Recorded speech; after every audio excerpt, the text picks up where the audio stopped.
the main component of the circulatory system is the heart. The heart is the organ that pumps blood throughout the blood vessels by repeated rhythmic contraction. In simple words, it is the organ that pumps blood to all the parts of our body through the blood vessels.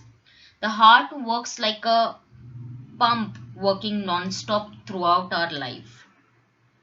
Heart is located between the lungs in the chest cavity with its lower tips slightly tilted towards the left. It is surrounded by the pericardium membrane filled with pericardial fluid which functions as a shock absorber.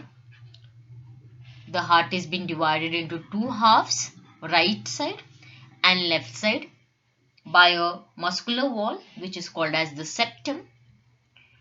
The heart has four chambers: right auricle, left auricle, right ventricle and left ventricle. Let's talk about the four main functions of the heart. First one is pumping oxygenated blood to the other part of the body. Second one, pumping hormones and other vital substances to different parts of the body.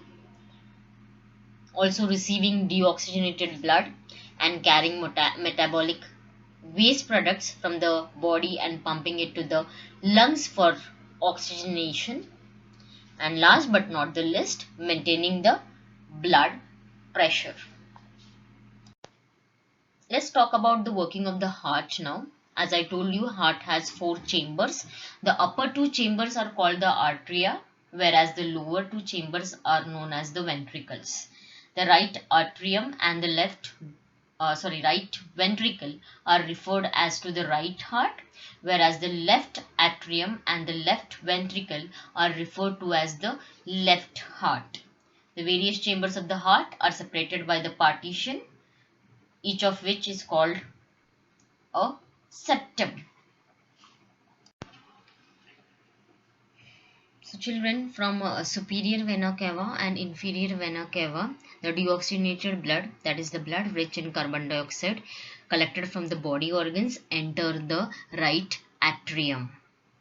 Okay, now see the right atrium in the diagram too, and see the flow chart also. It will be easy for you. Okay, so once the deoxygenated blood enters the right atrium, the right atrium contracts and this deoxygenated blood is pushed into the right ventricle. Okay, a tricuspid valve is present between right atrium and right ventricle, which allows blood to flow from right atrium to right ventricle, so only in one direction. Okay, so that valve is present there. Further, when the right atrium receives the deoxygenated blood, now it pumps it to the lungs through the pulmonary artery. Okay, so through pulmonary artery, now the lungs receive the deoxygenated blood, where the blood gives out carbon dioxide and absorbs fresh oxygen from the air being breathed in. So the blood now becomes here oxygenated. That is the blood rich in oxygen. Now the pulmonary vein brings the oxygenated blood from the lungs into the left atrium of the heart through the pulmonary vein. Okay, now when the left atrium contracts, the oxygenated blood is moved to the left ventricle.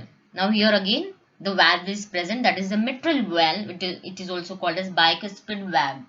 Okay, which allows again the blood to flow from left atrium to the left ventricle in one direction. Now the left ventricle has the oxygenated blood, and through aortic valve the this oxygenated blood is being pushed to the aorta and is being supplied to all the part of the body, or say the rest of the body. So children, here you can refer the flow diagram to remember the blood flow in the human body. Children, you can also refer this YouTube link where you will understand the flow of the blood in the human body.